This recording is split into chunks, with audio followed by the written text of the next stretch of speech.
Welcome, everybody, to the Squatchers Lounge podcast. That's right. I am your host, the Reverend Jeff Kelly, and we are back at it live again once tonight. And here we are. That's right. Hello, everybody. Coming from my messy living room in outside of Marysville, California. And we've got the live parrot tonight because his cover is all wet from the rain that blew in on top of everything. So let's hope he cooperates with us tonight. All right, tonight we're going to be talking about the spring melt and what that does to the animals that we're out there looking for. So we're going to talk about that some tonight. We're also going to be getting a Quasi Rewind and a Bigfoot campfire story to wrap it all up tonight. So it is a full show. All right. And with that, let's get to talking about it. The spring melt. What does it do to the animals out there in the wild? Well, the first thing that it does is it drives everything lower. It drives everything out of any kind of alpine altitudes way down into the valleys, because up there in the snowmelt, it's all wet and yucky and rainy and just still colder than the absolute living hinges of hell. And there's no food.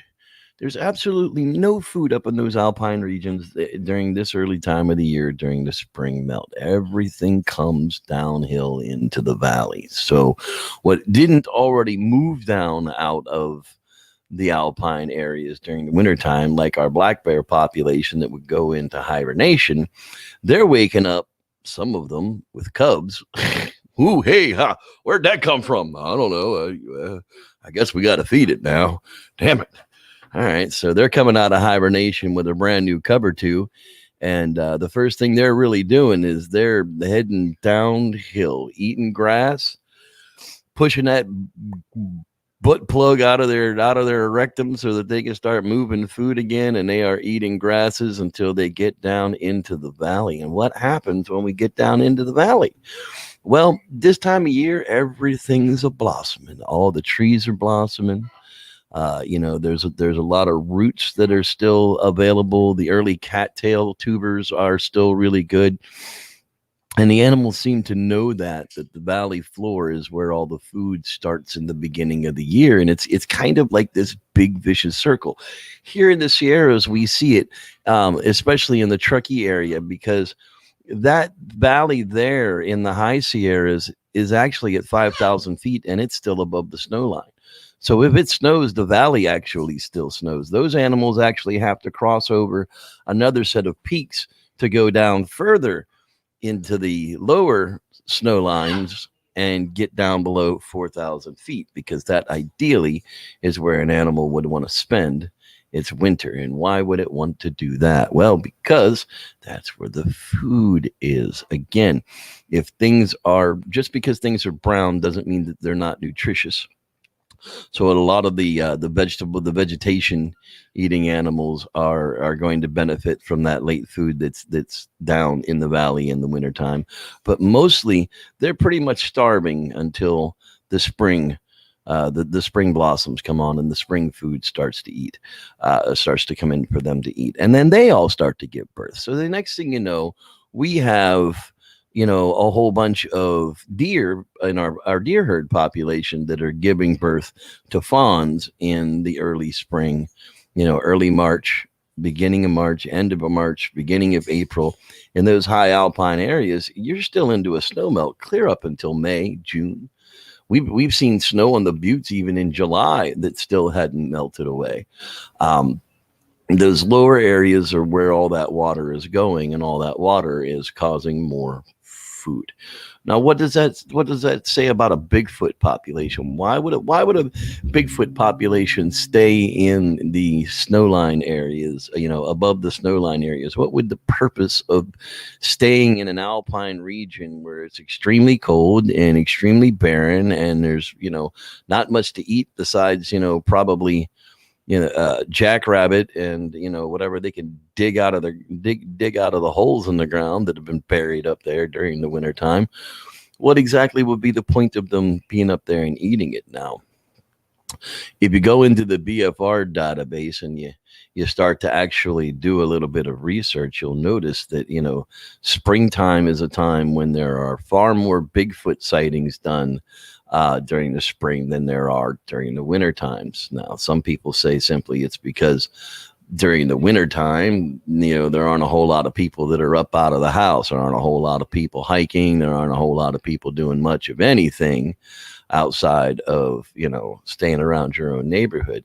But in fact, springtime is going to generate, again, a lot of movement due to food. How much does a Bigfoot eat? Well, one single 500-pound male, 8-foot Bigfoot, he's going to consume just as many calories as a bear, and a bear has been known to consume 10,000 calories in a day. So if we've got pods of these things moving around in the springtime, how long would they actually be able to stay in one small area before they would eat all the food sources out of it? And if that were the case, then we'd actually be able to find them, because we'd be able to go and look where the food sources are decimated. And then we would be able to set up camera systems and be able to locate the Bigfoot as they came in there and ate all the damn food. But that isn't what happens. It's very strange. A lot of times in the Sierras, we'll notice it. All the food will be there Monday, Tuesday, Wednesday, and then when you drive back through there on Thursday, it's all gone.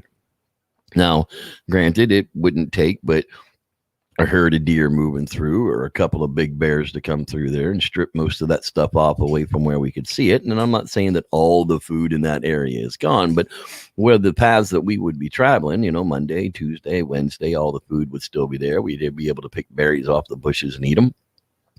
Thursday, you go through there and there's just hide nor hair of a berry one anywhere to be able to be found. What exactly goes through there and decimates a food source like that is difficult to say without having camera traps up on it and knowing when they're going to come through there and do it. So where do you spend your time this time of year? Because part of the problem is with us is for here in the Sierras, for us to get into these lower lying, under the snow line areas, we still have to cross over 6,000 and 7,000 foot peaks to be able to drop down to 3,500 and 4,000 foot valleys where there isn't any snow this time of year. And unfortunately, the shadow sides of those mountains, they're still collecting 3-4 foot of snow that doesn't have any snow maintenance on it. The state doesn't go back there and remove any of those things. So those valleys then really become almost impenetrable, save for the rare snowmobile or some jackass skier who decides he wants to go out there and take his life in his own hands and get lost and cost $1 million for somebody to go and find their stupid ass. But at what point does that, at what point does that create a situation where that's kind of the place that you want to be? So you've almost got to, decide how you're going to be able to get there. Some of the hiker guys, some of those guys could definitely, park at a 2,000 foot area and then ascend up to a 3,500 foot plane, never having to really cross over the snow peaks to be able to get in there where there isn't any snow maintenance, at least. If I were looking for early time squatching, that's pretty much exactly what I would be looking to do, would be exactly that. All right, everybody, let's go ahead and take us a quick break here, and we will have us a quasi theory from a quasi scientist. That's right. Dean is still trying to get some new ones on the table, but he seems to be quasi cursed. But for right now, we'll give him another rewind and tell him we love him, and let's hope you can get us some new ones here soon enough. So let's take a listen to this week's Quasi Rewind. And now, Quasi Theories from a Quasi Scientist with your host, Dean Cooper. Get out your ice skates because we're in an ice age. It might not look like it when you look out the window, but we're in the middle of an ice age. Just because the upper half of North America isn't covered by 1.5 miles to 2.5 miles of cruising glaciers doesn't mean they won't come back. Our current ice age started about 2.5 million years ago, give or take a couple 3 tons of millennia. The last glaciation started about 110,000 years ago and ended about 12,000 years ago. It hit a maximum of ice coverage of North America about 26,000 years ago. Glaciations last about 100,000 years and interglacial periods between 10,000 and 50,000 years, depending. We're past the 10,000 year mark. The ice sheets could start cruising back any time now. What does the timing of ice ages depend on, you might well ask? Depending mainly on where we are in a Milankovitch cycle. What the hell's a Milankovitch cycle, you might well ask?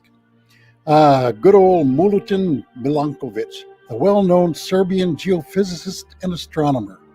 Back in the 1920s, he took all the known data about the Earth's orbit, how it varies from nearly a circle to slightly elliptical, how that orbit also wobbles up and down like a spinning coin at the end of its spin, and the fact that as the Earth spins about its axis, that axis also wobbles about a bit. He took all that and figured out that since all this affects how much sunlight hits the continents during the changing seasons, that effect was that when the axial tilt was steepest, the Earth's orbit was most elliptical, and we got colder. Earth is known to have had 5 serious ice ages in its 4 billion plus year history. A couple of them made Earth resemble the ice planet Hoth, except for some areas around the equator. No fossil towns have been discovered as of yet. Milankovitch's theory matched what was known about ice ages back in the 1920s, more or less. These days it has been modified by throwing in continental drift, which is merely an unproven hypothesis back when he was hypothesizing away. Where the continents are affects ocean currents, which affects the distribution of heat around the planet, etc., etc., etc. Now there's a moving image for you. Continents scooting around, the planet wobbling on its axis while whipping around the sun, orbit stretching back and forth while wobbling up and down, throw in the fact that the whole solar system bobs up and down across our galaxy's equator while orbiting around the galaxy. Makes you wonder why you aren't all nauseated.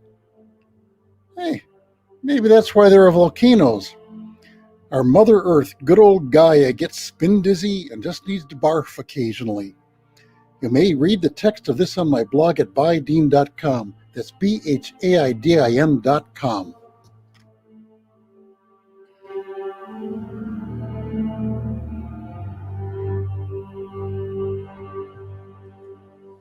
Well, there you go, folks. Mother Earth just needed to puke, and that's why we have volcanoes. God bless Dean Cooper. I mean, when you really think about the way the universe, the way our solar system is set up, to where it's a heliaxial orbit around the sun is moving through the plane of the galaxy, all while spinning around the there's like 7 different axes here. How the hell will you ever send anything into space and get it back in this planet is just a miracle. It's just an absolute miracle. Speaking of miracles, let's say hi to everybody that showed up tonight live in the podcast hangout here. I know it's been a couple of weeks since we've been live, and it's tough to remember. Let's see here. We got, of course, our quasi theorist, Mr. Dean Cooper himself. Hello there, Dean. Lance Windsor, the great white researcher from Canada. Blame Canada. Everybody likes Canada. It's America's hat. Jeremy Quotio. Hey, buddy. How you doing? Glad you're with us. Mr. Don Reif. Glad you are with us. The Viking himself. All right. Grasshopper et al. Hello there, Grasshopper and others. Blink. Slurp, nice to see you. Let's see here. Who else is in the house? Miss Karen Rob's in the house. Hello, Karen. Glad you could join us. Miss Bella Allegri is in the house as well. Hello. Can squanch. Can squanch. Rod Dupree, he's always in the place to be. Congratulations on your new claim there, Mr. Rodney. I can't wait to see some pictures and video of you working that sucker. Let's see who else is in the house. Ken! Oh, excuse me. I always tend to get that all over my microphone. Hey, buddy. Glad you're with us tonight. Who else is in the house? Titan Glass 88. Hello, Titan Glass. Yeah, I'm glad to be on. It's going to be a short show tonight. Not feeling all that well today. It's been a rough couple of days, but we're had to do a medicine change and it wasn't all that fun. But we're getting there. We're getting there. Hello, Mr. Fang. And let's see here, Mr. David Lee. Hello, David Lee. Glad you are with us as well. Say hi to Aaron and Mary because I know they're hanging out there or they didn't get notified, but they will. So hi. And hello to my son Sean. Someday Connor might watch them. Who knows? Yeah, definitely Sasquatch. So I've been trying to get a little more interview type stuff together this year for people, something that people haven't really talked to before, and I'm working on the eDNA fellow from the Bigfoot Fear in the Woods video. He lives locally here in Roseville, so I'm hoping to either be able to get a on the air interview with him, so we can have him on the show live, so you guys will be able to ask him some questions directly. If not, I'll try and get a phone interview with him. That's something that we can play over the air. Because the more I watch that show and the more I hear them talk about the importance of the fact that here is non-human primate DNA that they have located in the Sierra Nevada mountains, and nobody is making a big deal out of that, and they actually absolutely should be. They absolutely should be making a huge fucking deal. Oh, by the way, this show is not for people under the age of 13. If you're under the age of 13, please go ask your fucking parents if you can watch the fucking show. Hey, thanks, Frank Smith, for a happy belated birthday to me. I appreciate it. Yes, I had a great one. Went fishing with Justin, and we put 25 or 30 fish in the boat and a few different species. It was okay for a cold, rainy day or cold, windy day. But yeah, definitely. But yeah, the eDNA, is something that's actually possible to be able to get done. I mean, you can send samples in and they can run them, and it doesn't cost $7,000 per sample to actually go through and run those type of samples any longer. They can tell you just about anything that's been there. So ideally, what we need is for companies like this fellas and other companies around the country to look into the non-primate DNA, hopefully, and maybe get a baseline. If we can get the same kind of results from other locations where Sasquatch should exist, like the Olympic Peninsula, where the Olympic Project is, with Derek Randall's and those guys hit the woods hard every single year.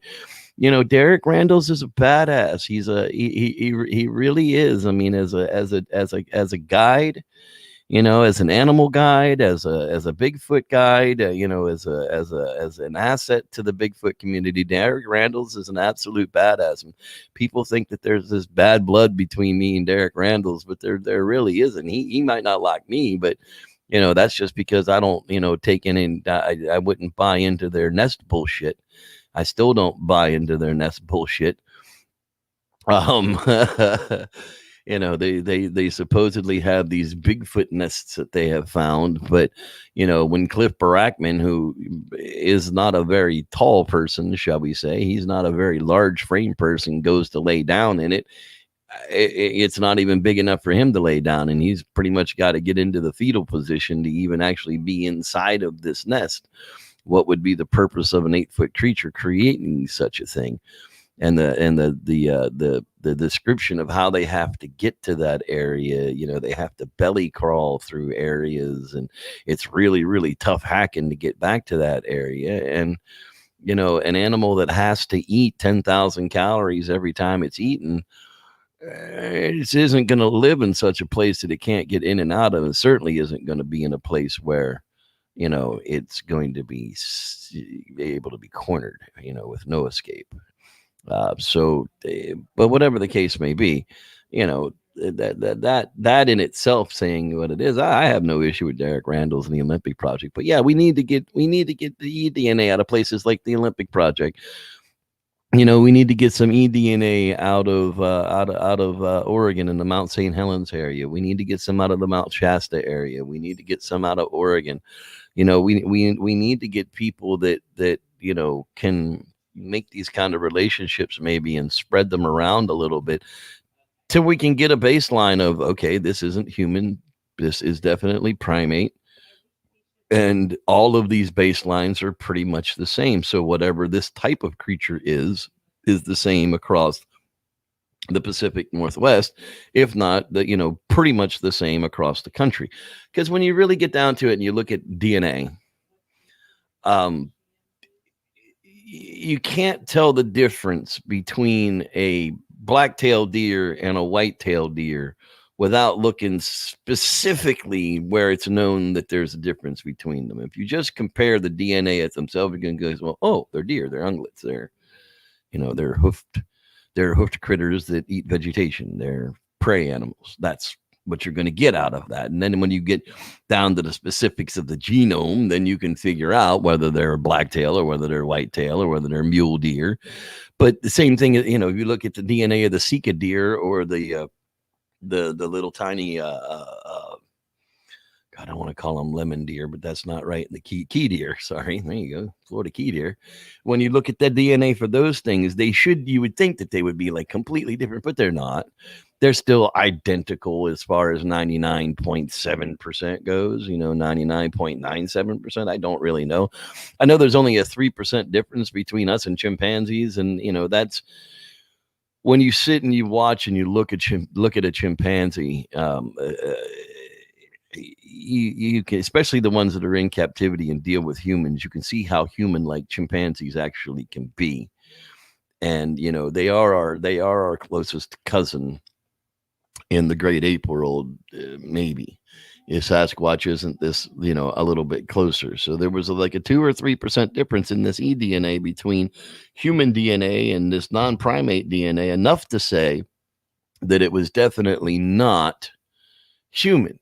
And that was, that's a big difference.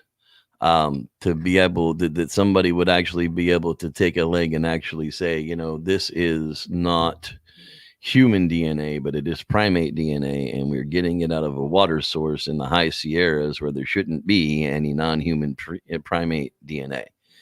So that's kind of what we're looking at there. I'm trying to get a couple of interviews going with those guys. Work on some of the other people that maybe we haven't heard from in the Bigfoot world for a while. I hear that Animal Planet might be picking up more shows for Bobo and the people, Bigfoot revamped or something. I don't know. Anything to make money, make them more rich, I guess is the key to that one. Why Bobo and Clip and those guys keep putting up with Moneymaker, I have no idea. They really all can stand on their own and do their own shows without him. But I digress. Stanky mustache. Wow. Yeah, it's been a long time. It's just, Dirty Sanchez. I guess that's as close as stanky mustache as you're going to get. And you know what? With that, guys, I'm actually going to kick out of here tonight. I'm sorry. Like I said, I haven't been feeling absolutely the best tonight. I do have a Bigfoot campfire story for you. So we can end with the Bigfoot campfire story, and we will be back next week with a little bit better planning, a whole lot, another new show, and we'll definitely have some things taken care of. My brain is having difficulties tonight. It absolutely is. So with that, I'm gonna leave it, and we'll talk to you guys next week. Thank you so much for being here. I love all of you. And with that, may this watch be with you.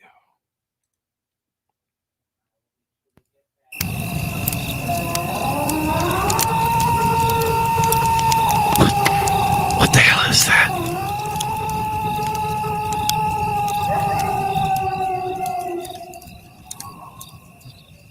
I don't know about you, but I'm pretty sure that's a Bigfoot. Let me tell you a story. Well, this story comes to us from deep in the southern forests of Florida. I've been camping on a spring in the northeast section of the Ocala National Forest, and I'd come into the general store for supplies when the clerk asked me jokingly how my Bigfoot hunt was going.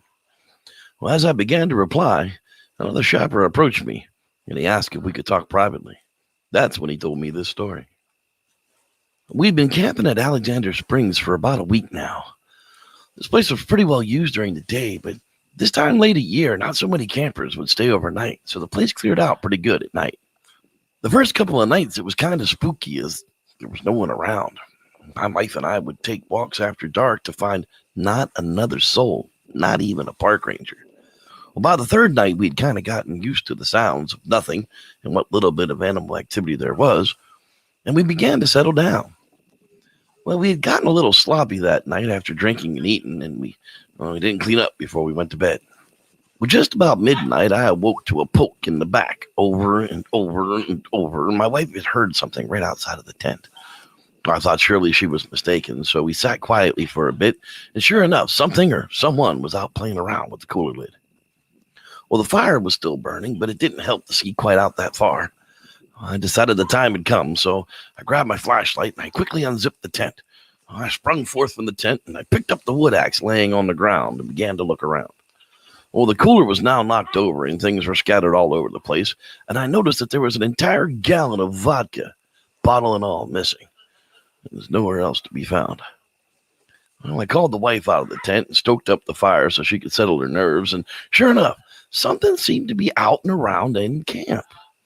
Well, we sat by the fire for a long time listening to the night, and I could swear every so often I could hear a cough or a grunt, but I could never see that far into the night. And that's when it happened. The vodka bottle came flying into camp from the bushes just beyond and crashing, breaking empty on the ground. Well, I turned my flashlight to the area, and I lit up what was a beast. Was far more surprised than I was. It was pure darkness outside of the eye, as I could see. It covered its face with its arm, and it screamed loudly and quickly crashed off into the night. Well, the wife and I decided, well, that was quite enough. We didn't even pack up the camp. We just got into the car and left the park as quickly as we could get out. We got to the gate of the park, and it was still locked, which was as common each night. Finally, after fumbling with the combination enough, I got the gate open, and, well, we made it here to this general store, and we've been sitting here till it opened. We figured we'd get some supplies before we go back to pack up. Well, this poor fellow and his wife sure seemed to know how to party with Bigfoot. I wonder if he had a nasty hangover afterwards. Thanks for listening. I'm Reverend Jeff. I may the Squatch be with you.